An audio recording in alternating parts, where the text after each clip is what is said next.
couldn't bear to think about it, and yet, somehow, I couldn't think about nothing else. Sam's ears perked. There was a creak in the distance, then a crackle. Sam turned his head to hear better. An avalanche of sound barreled toward him, cacophonous crashing, and a thunder erupted so loud that Sam felt it come through the ground. Then all went silent. Before Sam's mind had time to discern the source of the sound, the first blade of moonlight cut through the long, narrow window, a silvery beam stretching from the heavens directly to Sam.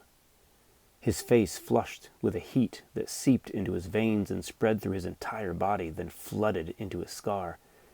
In seconds, it felt like it was on fire. He dug and scraped his fingernails into it, triggering a painful relief for a moment before his arm changed under his scratching. The scar was expanding. No, not the scar. There was a dark, thick fur burning up his arm and onto his shoulder. Sam jerked his arm away. He could feel the roots of hair searing, expanding, and pushing out from each follicle of his skin, boiling up his arm, shoulder, and down over his back. Sam's vision went double as his skull shifted and grew. He choked as each vertebrae in his neck relocated.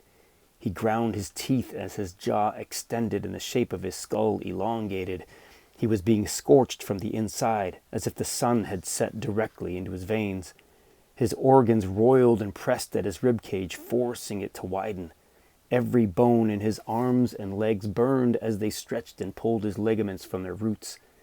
His fingers shrank as his nails narrowed and sharpened.